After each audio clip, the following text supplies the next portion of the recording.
नमस्कार विद्यार्थी मित्रांनो, आज पाहणार आहोत आपण युनिट 3 असाइनमेंट प्रॉब्लेम. त्यामधला आहे लेक्चर 5.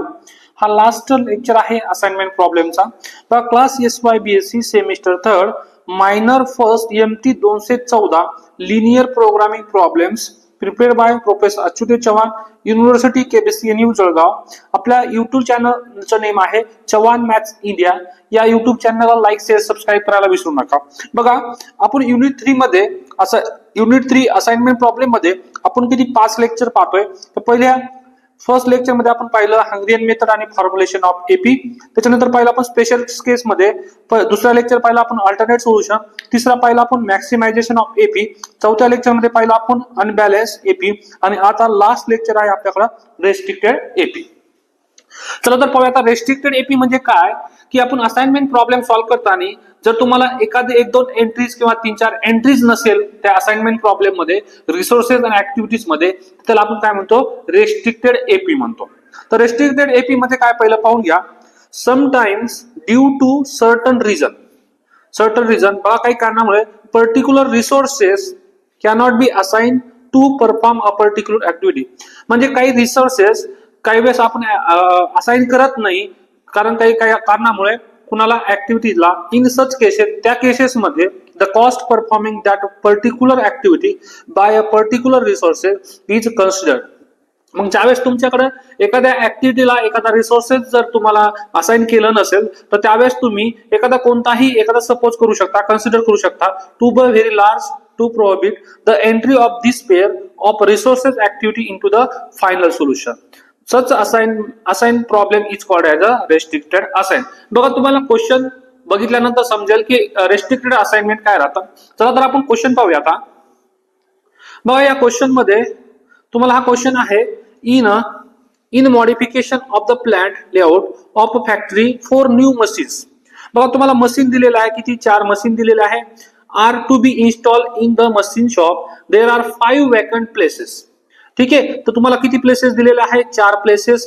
बघा, ABCDE 4 प्लेसेस आहे they available. Because limited spaces the machine M2 cannot be placed at C आणि M3 cannot be placed at A.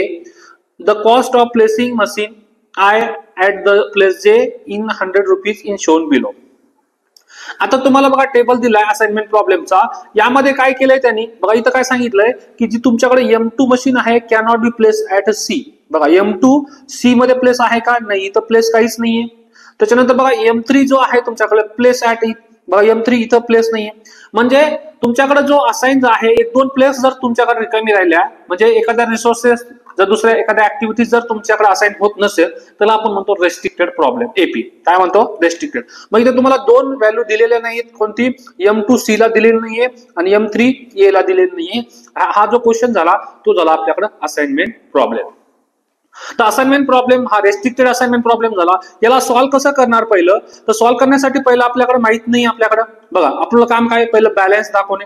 तर तुमच्याकडे किती रो आहेत, बघा 1 रो 2 3 आणि 4 रो आहे. आणि कॉलम किती आहे, 1 2 3 4 आणि 5 कॉलम आणि 4 रो. जमतं का आपल्याकडं, नाही. आपल्याला पहिलं बॅलन्स करावं लागतं.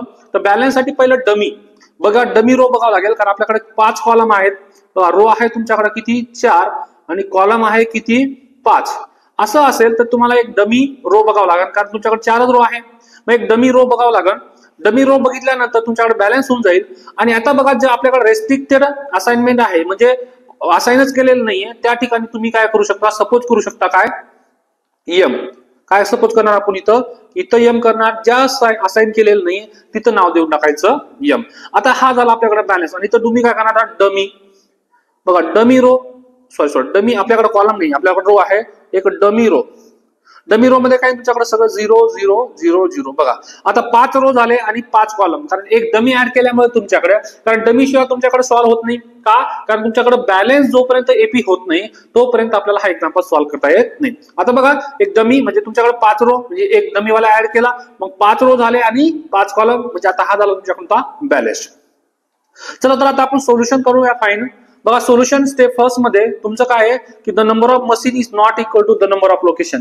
नंबर ऑफ मशीन किती तुमच्याकडे 4 आहे आणि नंबर ऑफ लोकेशन किती आहे 5. दोन्ही इक्वल नाहीये. मग आता इक्वल करण्यासाठी पहिला आपल्याकडे काय हा क्वेश्चन अनबॅलन्स झाला आणि अनबॅलन्स असेल तर आपल्याला काय करावं लागतो बॅलन्स करावा लागतो to make a balance. Balance करण्यासाठी आपण काय करा ऍड डमी रो एक डमी रो ऍड केला बघा डमी रो ऍड केला विथ त्याची व्हॅल्यू किती असते कॉस्ट 0 0 0 झालं. आता दुसरी गोष्ट काय also the cost of cell 2,3 म्हणजे बघा सेकंड रो आणि थर्ड कॉलम मध्ये म्हणजे तुमच्याकडे कोणती आली सेकंड रो बघा सेकंड रो आणि ही थर्ड कॉलम याला म्हणतो आपण 2 सेकंड रो आणि थर्ड कॉलम आणि त्याच्यानंतर बघा 3,1 म्हणजे कोणती थर्ड रो आणि फर्स्ट कॉलम मध्ये तुम्हाला व्हॅल्यूज दिलेली नॉट अ गिव्हन आहे. So we assign a very big cost those cells. मग आपण आपल्याला माहित नाही व्हॅल्यू तर त्याला आपण काय दिलं एम नाव देऊन टाकलं. ठीक आहे एम असं आहे इथं एम व्हॅल्यू आहे असं असाइन केलेलं आहे.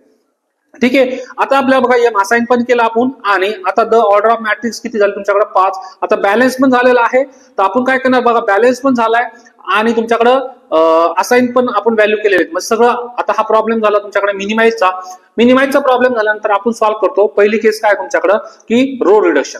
बघा हे सगळं केल्यानंतर बघा तुमच्याकडं इथं एम घेतला आपण इथं एम गरज होती आणि हा एक डमी हे ऍड केल्यानंतर आपल्याकडे हा न्यू मॅट्रिक्स आला.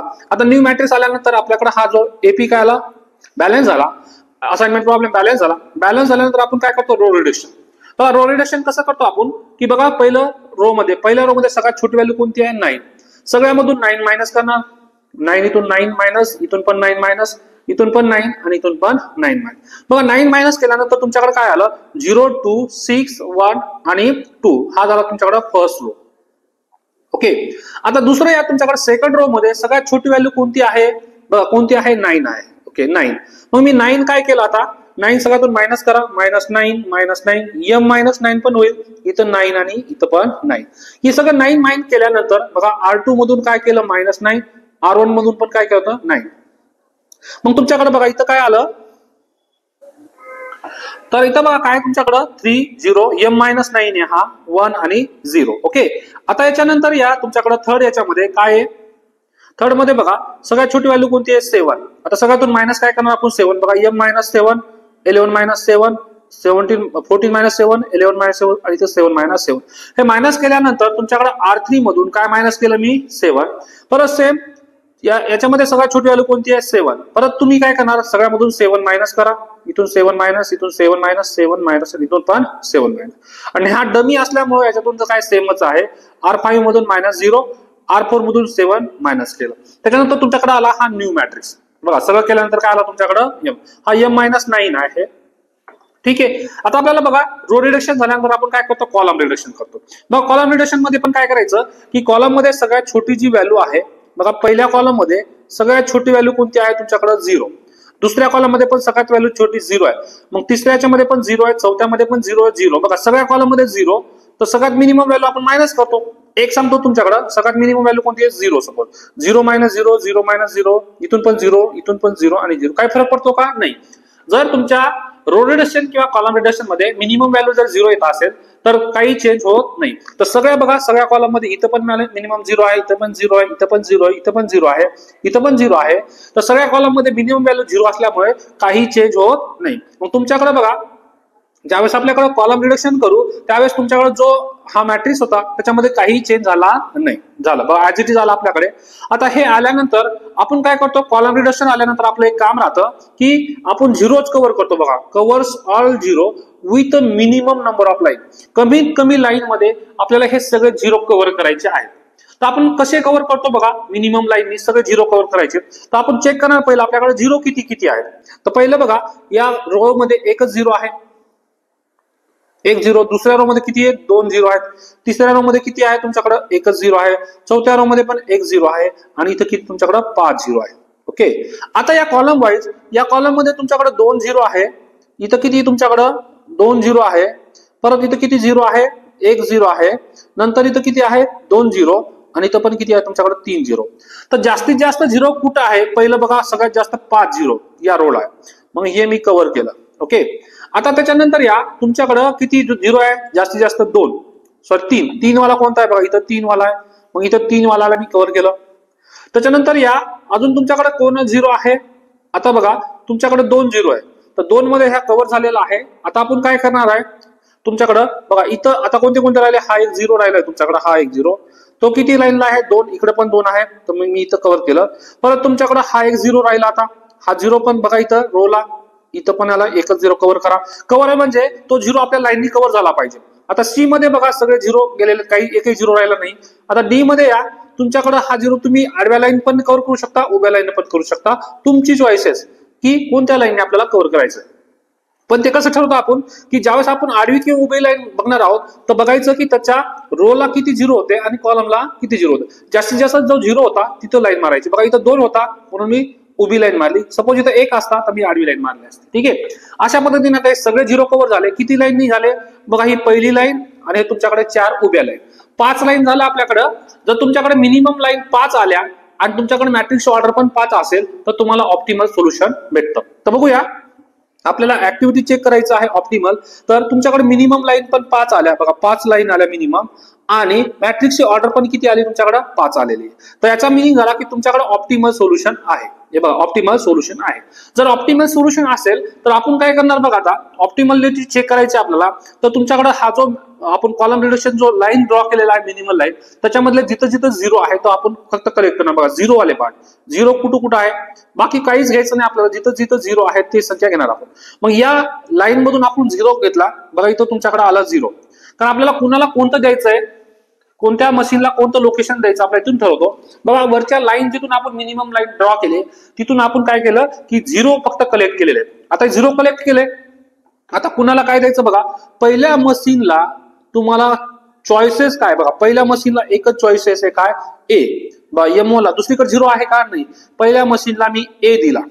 बघा मशीनला ए दिला तर तुमच्या रोला समोर आणि तुमच्या कॉलमला जर आता झिरो असेल तर डिलीट होतं. बघा याच्या रोला एकही झिरो नाहीये पण त्याच्या कॉलमला एक झिरो आहे, तो काढून टाकायचा. काढला, झालं, त्याचं काम संपलं. आता बघा दुसरं आहे तुमच्याकडे M2 ला चॉईसेस आहेत 2. कोण, एक तर तुमच्याकडे बी आहे आणि दुसरं काय तुमच्याकडे एक ई आहे, 2 चॉईसेस आहेत. जर मी बी दिला तर बीच्या समोरचा पण निघून जातो आणि त्याचा खालचा पण निघून जातो. ओके, आता मी काय करतो, हा एम आणि तुमच्याकडे ई पण चॉईसेस आहेत. बघा तुम्ही दोन्ही देऊ शकता. जर आता मी ई का देणार नाही, बघा M2 ला जर ई दिला असता, काय दिला असतं, मी M2 ला ई दिला असता तर तुमच्याकडे सपोज मी हा ई दिला असता तर काय झालं असतं बघा की तुमच्या हा समोरचा पण डिलीट झाला, त्याच्या खालचे पण सगळे डिलीट झाले. तर आता M3 ला एकही चॉईस नाही, M3 ला फक्त एकच झिरो होता, तो पण निघून गेला. मग M3 ला काही चॉईसेस आहे का आता, नाही. म्हणून आपण काय घेत नाहीये की M2 ला ई घेणार नाही आपण, तेवढं लक्षात ठेवायचं. आता M2 ला काय देणार आपण, M2 ला देणार काय, बी. बघा M2 ला मी बी दिला, तर बघा बी वाला दिला. आता याचा मी काय होतो की त्याच्या समोरचे डिलीट करायचे आणि त्याच्या खालचे पण डिलीट करायचे, जेवढे येतील तेवढे झाले.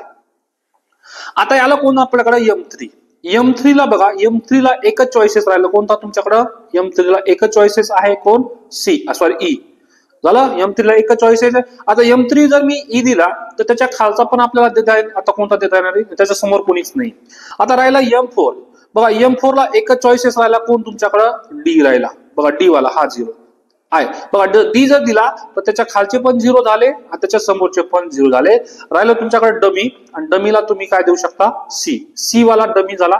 तर सीचा आपल्याला काही व्हॅल्यूची गरज नाही आता. ठीक आहे, बघा M1 ला ए दिला, M2 ला बी दिला, M3 ला ई दिला आणि M4 ला कोण देऊ टाकला, डी दिला.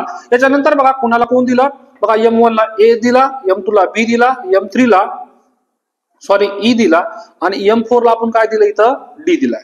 तर यांची व्हॅल्यू जी आहे क्वेश्चन मध्ये, बघा क्वेश्चन मध्ये याची व्हॅल्यू होती 9, याची व्हॅल्यू होती 9, याची व्हॅल्यू तुमच्याकडे 7 होती आणि याची व्हॅल्यू पण किती होती, 7 क्वेश्चन मध्ये. बघा M1 मशीनची व्हॅल्यू ए मध्ये 9 होती. मग या सगळ्यांची जर ऍडिशन केली तर तुमच्याकडे तो 32. हा झाला तुमच्याकडे मिनिमम टोटल कॉस्ट. अशा पद्धतीने आपण जो असाइनमेंट प्रॉब्लेम आहे सॉल्व्ह करतो. त्याच्यामध्ये पहिला आपण बॅलन्स चेक करणार, बॅलन्स आहे की नाही. त्याच्यानंतर दुसरी प्रोसेस रो रिडक्शन, तिसरा प्रोसेस काय तुमच्याकडे, कॉलम रिडक्शन. बघा रो रिडक्शन म्हणजे काय की प्रत्येक रो मध्ये तुमच्याकडे सगळ्यात मिनिमम व्हॅल्यू घ्यायची आणि ती सगळ्यामधून मायनस करायची प्रत्येक रोला. कॉलम रिडक्शन पण काय करायचं आपल्याला की कॉलम मध्ये सगळ्या कॉलम मध्ये पहिल्या कॉलम मध्ये सगळ्यात छोटी व्हॅल्यू घ्यायची, त्याच्या सगळ्यामधून मायनस करायचं. दुसऱ्या कॉलम मध्ये सगळ्यात छोटी व्हॅल्यू घ्यायची, ती व्हॅल्यू सगळ्यामधून मायनस करायची, त्याला म्हणतो आपण कॉलम रिडक्शन. कॉलम रिडक्शन केल्यानंतर तुमची प्रोसेस येते की लाईन ड्रॉ करणे. म्हणजे लाईन ड्रॉ करायची म्हणजे झिरो काय करायचं आपल्याला, कव्हर करायचे. तर झिरो असे कव्हर करायचं आपल्याला की कमीत कमी लाईन मध्ये सगळे झिरो कव्हर झाले पाहिजे. तर मग कसं करणार आपण, पहिलं रो मध्ये किती झिरो आहे सगळ्या आणि कॉलम मध्ये झिरो लिहायचं. तर मॅक्सिमम कुठं झिरो आहे, कॉलम किंवा रो, पहिलं ती लाईन ड्रॉ करायची. बघा सगळ्यात मॅक्सिमम जिथं झिरो आहे पहिलं ती लाईन ड्रॉ केली, त्याच्यानंतर कमीत कमी कमी कमी करत यायचं. झिरो कव्हर झाल्यानंतर आपल्याकडे बघा जेवढी आपण मिनिमम लाईन काढलेली आहे, मिनिमम लाईन आणि मॅट्रिक्सची ऑर्डर जर सेम असेल तर तुम्हाला तिथं सोल्युशन भेटून जातं. सपोज मिनिमम नाही भेटलं तर आपल्याला झिरोज अनकव्हर एलिमेंट आणि इंटरसेक्शन काढावं लागतं. ते आपण मागच्या लेक्चरमध्ये पाहिलेलं आहे कसं करायचं ते, इथे काही गरज पडली नाही. तर जसं झालं तर आपण काय करतो, मग जे मिनिमम लाईन आपण ड्रॉ केलेली आहे तिथून आपण झिरोज काढतो.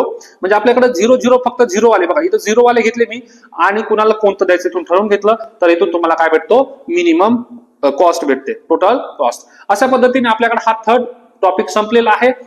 आता आपण पाहणार आहोत चौथा टॉपिक, जो की गेम थेअरीचा आहे.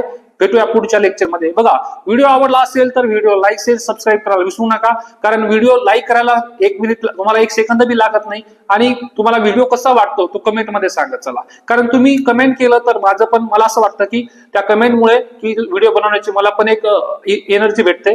तर विद्यार्थी मित्रांनो तेवढं तुम्ही करू शकता. ठीक आहे, भेटूया पुढच्या लेक्चरमध्ये. Thank you so much.